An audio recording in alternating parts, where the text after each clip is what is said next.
So we're very happy to be here today, and we are actually very happy to bring topic that it's not that easy to discuss, and it's not always well received. And without further ado, I'm super proud to have these three speakers with me. Please present yourself. Carsten, you first. Oh, thanks. Thanks for having me. I'm Carsten Kossatz, the co-founder of Green Tech Careers. We're actually part of the Green Tech Festival, and we figured out that it really makes sense. Like all the companies here, they look for great people. And you know what? These great people are here. They're looking for jobs, or they're planning to change their job at some point, and we connect them with each other, and that's exactly what we try to do, and we do that also on a cultural level, and we try to find the right fit. We will talk about this. Yes. Please, Stephanie. Thank you. I'm Stephanie. I'm the CEO of schools for 42 Berlin and 42 Wolfsburg. We are, and we have some of our students here, which is very exciting. We are two tuition-free programming campuses. We are really very focused on innovation in education.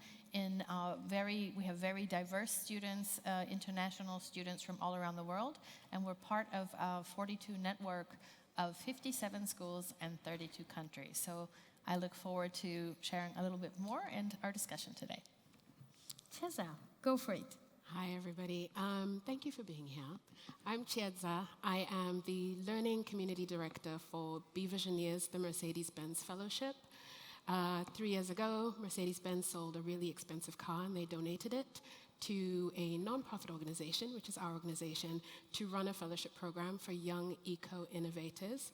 So we now have about 1,600 young people between the ages of 16 and 28 who are building environmentally sustainable businesses around the world in about 37 countries around the world. So the topic today is touching people, individuals, how we create, first of all, happy people. People that are waking up every morning and going with a purpose to their work. From this, it's of course related to a company culture, that every early stage founders that have two co-founders also need to learn once until they will have 1,000, hopefully, employees in the company. They're already, I would say, embedded the values within the company. Two, a very European topic, which is the impact DNA. And I would love to start with, first of all, addressing the problem. Europe, we have a problem. Let's not color it, yeah? Let's not pink it. Because what we observed, even in the European Commission as well, is that we have a problem that, first of all, not enough talents. And second, okay, let's say we want to copy the Asian market, the American market, but the American market goes for the capital. The Asian market goes for the power, yeah? And correct me if I'm wrong, of course, yeah? And European, we hopefully understand the impact, ESG, sustainability is part of our values. We are much more human-centric. And this is where it comes to impact as a DNA, for revenue, where is our moderator here? For revenue, for success, for growth. It's not either or. So let's start by touching the individuals. Carsten, as you mentioned, you are helping companies to hire talents, to hire people, but at the same time, we know that it's becoming a standard because Gen Z, also I have 2 kids at home, they will never work for someone or something that it doesn't fit very well with their feeling and their values and their happiness. So maybe each one of you talk more about what you're doing and your observation of what I just said. Yes, if I may start. Yes. What we observe is not specifically about Gen Z, but in general, there are job descriptions. I mean, in Europe, we're very good at labeling, putting labels on everything, and especially on job positions. And what we see is we have a lot of people that label themselves as what they've learned, and we have companies that look for positions with labels that these people have never heard of before. But in fact, they fit a 90%, which is quite a high percentage. Yeah. It's just a little gap in upskilling or just learning a little bit or diving deeper into the topic of sustainability, for example, and they would fit perfectly on this position. So we have a lack of shortage of talent, and on the other hand, we have people who don't find the job they're looking for. It's just because the labeling is not set correctly, so they will never find each other. And we're trying to make a solution for that, to do real matchmaking with these people so that they get to know each other. I mean, in the end, every company is just a bunch of people doing good things together.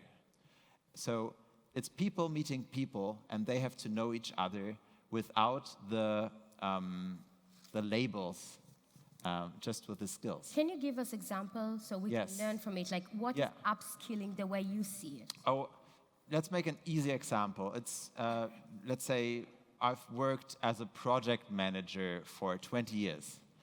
And now there is this position on this website, sustainability manager. Yeah. I'm like, okay, this is not for me. I'm a project manager.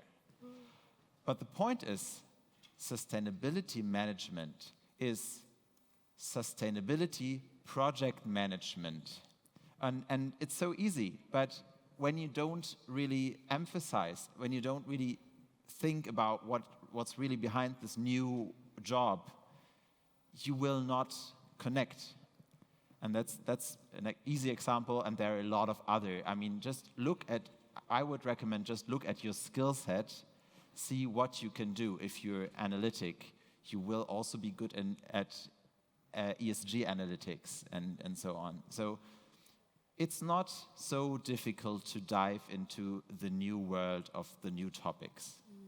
Anyone from our audience is searching for a job or searching for a better job or next phase in his career? Raise your hand if yes. Oh, wow, that's a lot of people. Yeah. Now we know how to speak. Now Yeah. we give you tips. Stephanie, I think you are the person to take it from there in a sense of upskilling people. Yes, definitely. So at 42, I would say one of the ways we're making an impact is that we really embrace diversity in all forms. The age range of our students is from 18 to 62. They are 70% international, as I mentioned, and also we are looking for gender parity. So we have, if you look at the German tech industry, for example, only 17.5% of all tech employees are female. And at Berlin, we're not quite at 50% yet, but we're over 40%, and we're really working on this, both of our campuses, so that we can impact also the IT landscape through diversity. And I would also say that we have our students already bring such a rich diversity in their backgrounds and, maybe other training or job experiences they've had in the past. And many are very interested in sustainability and in green tech professions. And that's something also we try to promote through bringing in guest speakers and really building our community so that that's also part of our culture. So before we move on, because we had a discussion before that, and you mentioned a lot the cybersecurity and AI. And I know we are talking about green tech solution and green tech in general, but AI and definitely cyber is touching every industry. We would love you, as well as Carsten gave concrete example, give us some success stories, people that really came out of university or already working, but then they found out the value of coming to your school, learn things, but then make them more ready for the market. Mm-hmm. Mm-hmm. We have actually a lot of examples. If you follow us on LinkedIn, we try to have a lot of alumni stories and really sharing those stories very personally. But just last week, for example, one of our partners is SAP. And also we had a student who came and he really, for a group of our new students, he presented on how he was able to transition. He had, I think, also perhaps a project management, more of a business background or economics in the past. And then he did at a very intensive level, the 42 studies for 1 year. Normally it takes 1.5 years. But he said, okay, this is my absolute focus. I'm going to just do 42 for 1 year. And so he was so focused on this. And then also our students do an internship program as part of their studies. And he did this at SAP. And so that's a very straightforward way. Additionally, we don't only work with big corporates, we also work with lots of startups, and we would like to work with even more. And so I would just say, if you have suggestions, or you have also ideas, if there's a green tech startup or a green tech company that needs interns and you're looking for IT talent, then that could be also a really a positive thing for our students and also for the companies to bring a bit of fresh wind into the company culture too. And maybe a bit of diversity. Chiedza, I met at Do School, oh my God, I think 10 years ago almost. And when I met you, I said, wow, sounds like a progress. So please share with us. I think what I can, as Carsten and Stephanie were talking, I was thinking about our young fellows and the two different kind of buckets that they may end up in their lives. So either as employees in a green career or as founders, right? Startup founders of their own by themselves. And I think in both, when I think about impact DNA, if they are employees and what they're seeking in an employer is definitely when we think about values. Not values that are just on a poster, but I think values that come through when an organization is in crisis. And I think this is where you see it the most, right? Is an organization able to check themselves if people are looking burnt out? Is an organization able to stand, when policies are in whack and make sure that they fix that before it happens? Are the values coming through when they're in a crisis?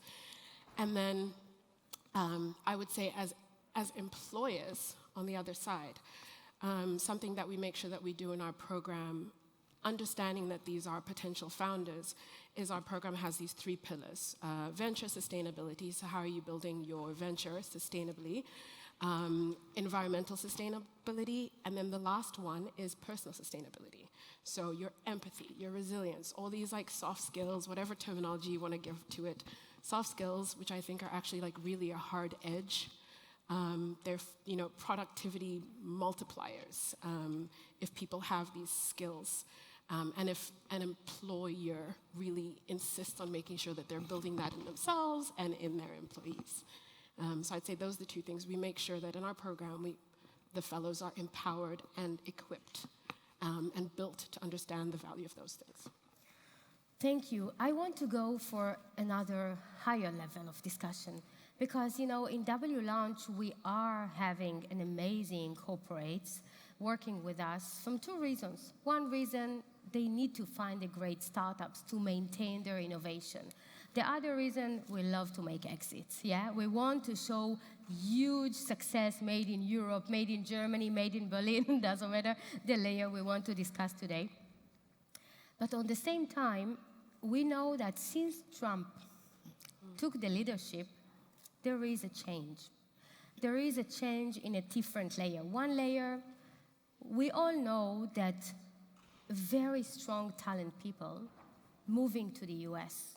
Science people, startup founders, ticket size, they need to fundraise, they need to grow fast. I mean, I did it when I was 20-something with my first company, immediately go to New York. It was just faster, early adopters.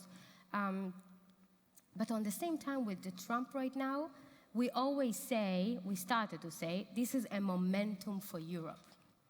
But this is a momentum for Europe because there are researchers that saying that 75% of the research talents in America would consider to move to Europe. And with all the respect, Germany is absolutely not the door for Europe.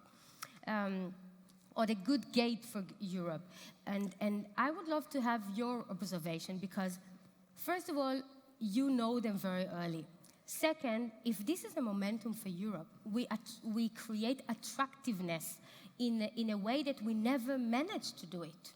And I would love to hear what you're doing, and maybe we will start with this, because you're also active very global and not only local. Nice. I think that Europe cannot compete with the US when it comes to bravado, right? Okay. That's how I would put it. Okay. When it comes to bravado, it's not possible. So there needs to be another, where else then is the competition?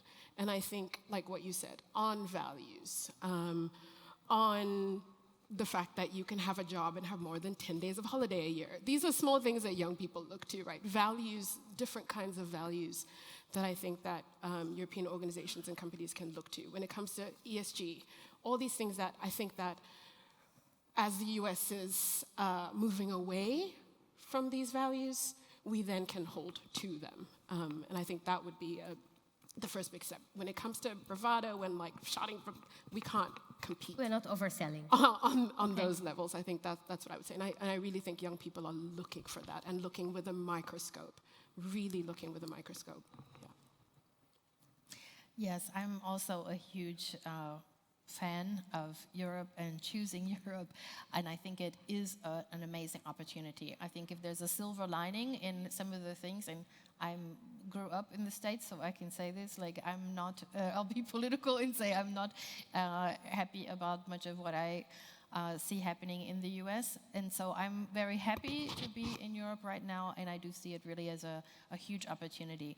And I would agree that what sets Europe apart is the European value system, and I also would say I think sustainability and diversity are two areas where Europe can really pull ahead, and it makes me super happy and excited to see this real campaign to attract researchers, to attract really highly skilled talents from all over the world. And I think this is going to continue. I don't think this is just a temporary thing. I think we'll see this continue in the next years, and I think it's an amazing chance for Europe also to flourish even more. Yeah, I agree. I think there is one mistake companies can do now, and that is not focus on values.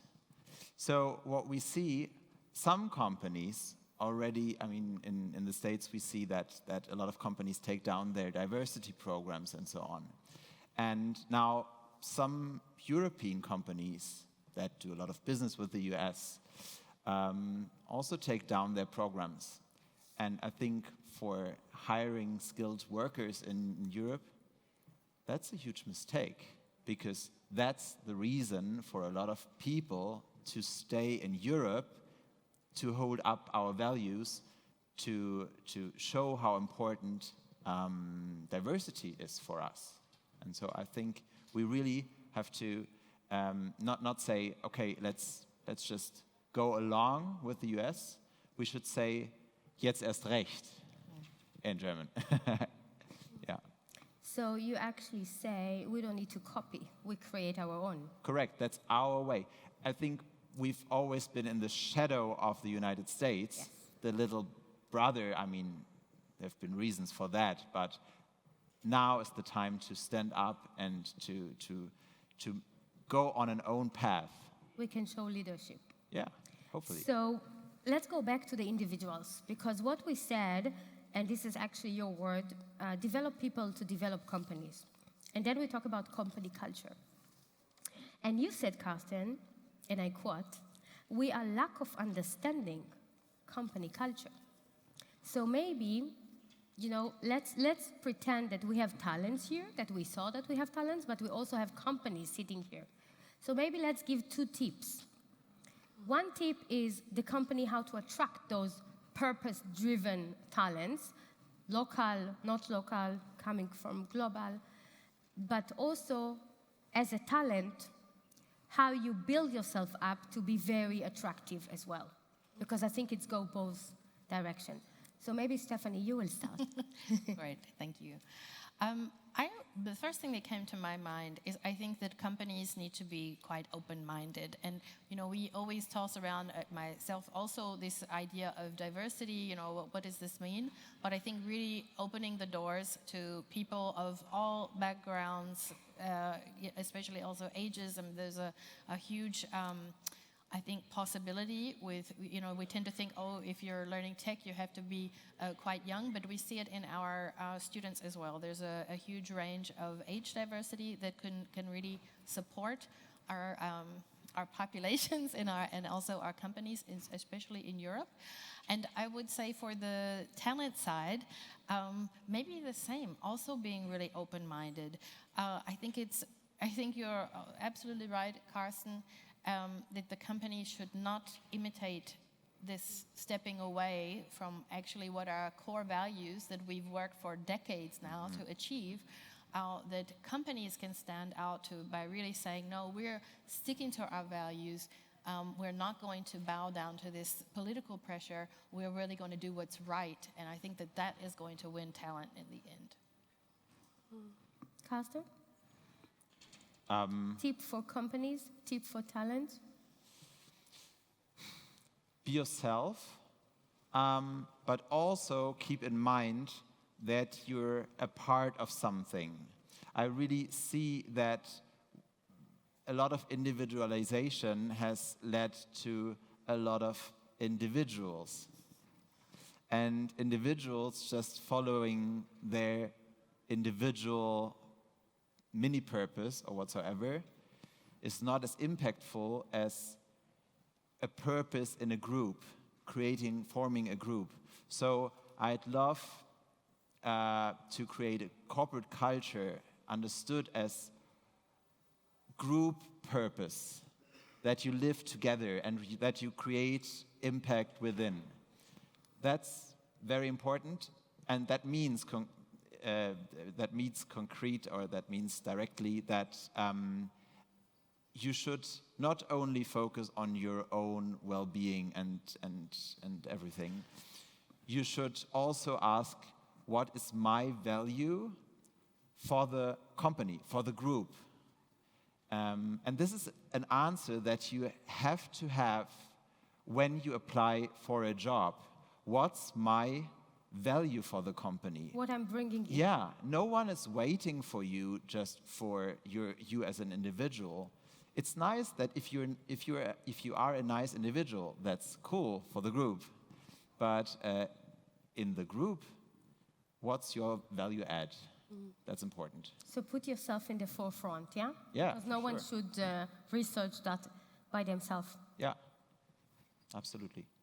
Chiedza. I really like that, Carsten. I think in my organization recently, we did this mapping, almost like personal impact mapping, right? So like, what is our organizational North Star? And then what's the step under that? What's the step under that? What's the step under that? Where am I then in this step, to this step, da, da, da, right?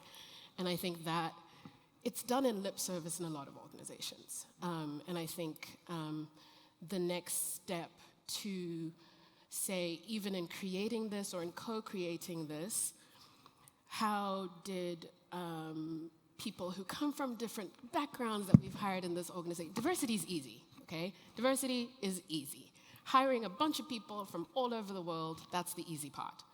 But what does the diversity actually mean for the organization, in how you function and how you are? If it's still only like Brussels, Berlin culture and everything, then the diversity has done absolutely nothing for your organization. So if you're co-creating the values, if you're co-creating how you do performance structures, if you're co-creating, and I think not only listening to the diversity, I mean like across different internationals, but also especially listening to the young people in the organization, really listening, not just like, oh, let's invite the 25-year-old, let's invite Gen Z and listen to what they have to say, but to really to be like, we're co-creating together with them. They had a say in what our values are. They had a say in how we do performance structures. These are the things that really, I think, when it comes to impact DNA, when they know they've got their fingerprints on something big in the organization, they move with it. Yeah, you're absolutely right. But also the other way around. So I think what we sort of always forget when talking about generations is what extreme value these different generations have for each other. Yeah. So the youngsters can learn from the older ones and vice versa, because experience is something so valuable. But just dropping out of university and sort of being being part of the new time is also quite valuable. And if companies understand that both of this is needed, then this is real diversity, actually. 100%. I think intergenerational exchange in organizations, it's so beautiful to see. We have, and in today's world as well, I mean, if you hire a social media manager, for example, and you're trying to hire a 45-year-old, like, this is maybe not the right direction. That's for Facebook. This is, I mean, I think it's beautiful that we're able to do this and have somebody learn from the 22-year-old that you hired as your social media manager. And the other way around, right? For them to learn, what are marketing practices of old, and how can we also use those today? Yeah. So first of all, Chiedza, let me tell you something. We don't have to always agree, yeah? I mean, I love when we disagree, yeah? But on the same time, the typical German startups are not very easy to build diverse team, because we don't have any work if that was the situation. The typical German startups are beautiful 3 boys, came out of university, we love them, we nurture them, but we say, hey, build up the right team, build up the right approach, because you cannot be DACH region startups. We want you to fly. You need to understand other ecosystem, other target groups. So just to say that we don't have to agree, but I want to shift the conversation, because we always love to talk about social impact driving economical impact. And this is part of our value. We don't say, hey, we are nice to have, Germany is very rich, Europe is very rich, everything is easy peasy. No. We want to see startup growing. We want to see scale up. We want to see the next Google, and maybe sustainable Google made in Europe. Maybe the next Facebook. Maybe the next AI platform, God help us, made in Europe. So we are using European tools as well. So back to social impact, make economical impact, and you are the queen of that. We recently launched a new initiative, totally NGO, my first time ever, by the way, because I'm very, I would say, mission-driven, revenue-driven. And this is young social innovation. And the young social innovation came from, we see a lot of startups, we invest in them, we take them to success, we work with corporates. But what about the unprivileged one? What about those that cannot go to university in a sense of naturally growing into it? Or those they need more, I would call vitamin of innovation, vitamin of energy, as you mentioned, energy. And this is where we meet them, we nurture them, we have a lot of ecosystem around it. And you're doing the same. You come, I would call it bottom up, because once you touch them very early, as well, Stephanie, very early, you nurture them, you support them, you inspire them. This is where, hopefully, in 5 years or 10 years, we're not saying Germany has a problem, Europe has a problem, not enough talent, not attracting enough talent. Our corporates need to go outside, the Mittelstand need to go outside to hire people. It's not a bad thing, but just because it's not enough what we are creating here. So I would love to hear your perspective on social impact, creating economical impact. And you start. Oh, I love this topic, of course. You can sing. Anytime. This is a moment, I think this week is a moment for us, because actually yesterday we announced 60 of our fellows who started last year were awarded with €20,000. Wow. Congratulations. Wow. And this was, really big deal. And these are young people who started last year with just an idea, right? So through the year, they were able to go back to the root of the problem, discover it, do the whole design thinking process of building it, prototyping it, testing it, meeting with experts, until they launched and they pitched 2 weeks ago to then be awarded yesterday. It is a really big deal because every single one of their projects is something that has been co-created with a community. Beautiful. Okay? every single one of their projects is one that's been tested in a community, whether it's in Nairobi or in Estonia or in Bulgaria or in, Korea. They've worked together with the community to come up with a solution for a local environmental challenge. It is just a really big deal. Give us a success story. Let me talk about two fellows. I'll talk one European fellow and one outside Europe. We have Marta, who is from Spain, but she actually lives here in Berlin. She's a fellow who started off in her first year 2 years ago. She's now going into her third year in our fellowship program. She started off with an idea that actually within the first 3 months figured out it didn't work. Okay, so she tested it, checked with people, talked to users, okay? So then she had another idea. So again, in our very supportive system, was able to come up with another idea. She creates climbing holds for gyms with mycelium, with mushrooms. She was invited to the Olympics last year to go and talk with climbers. She is now about to incorporate her company.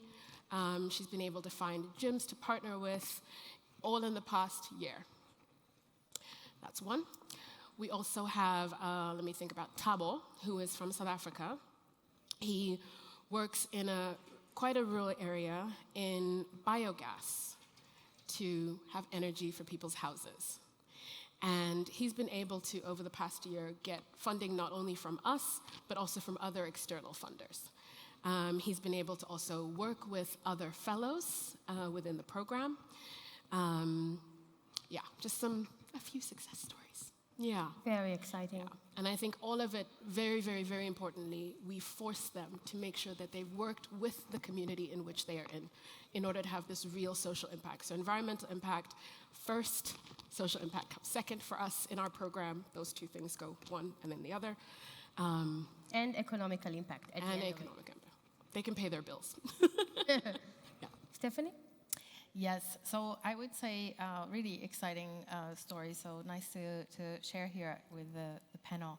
I would say one of the things that convinced me, so I've been to work with 42, I've been with the schools now for exactly 1 year, is because there is no, any special entry requirement. You have to be 18 years old.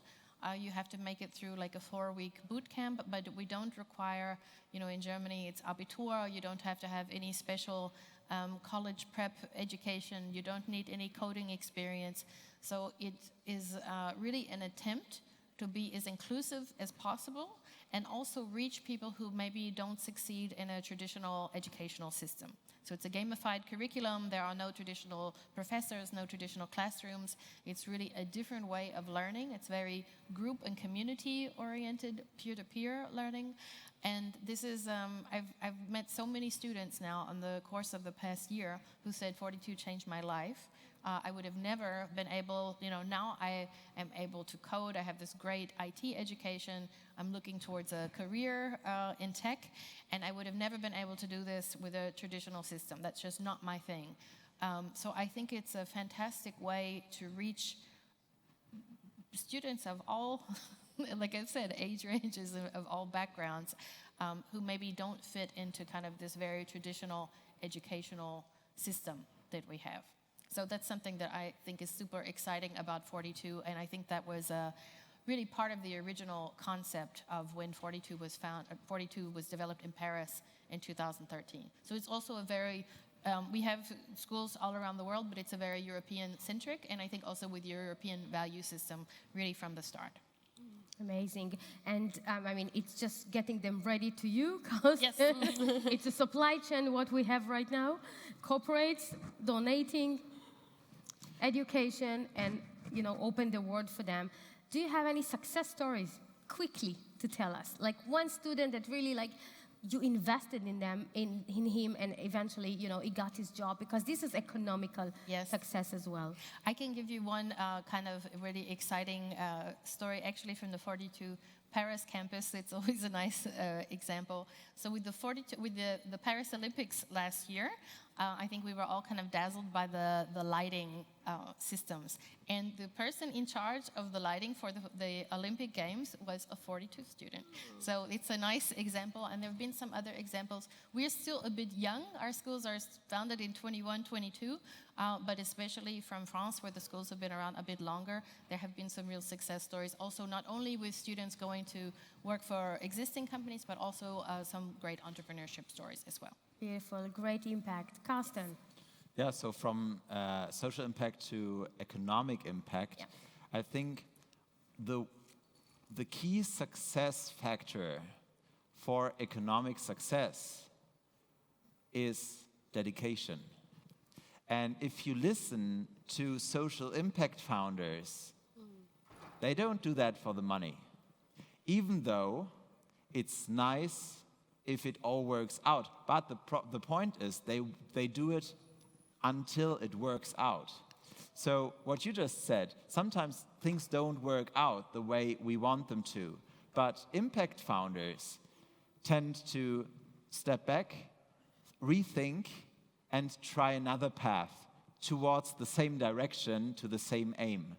And that's what makes impact people more durable, or more I don't know, they really try to reach the goal in any possible way. We call it mission-driven.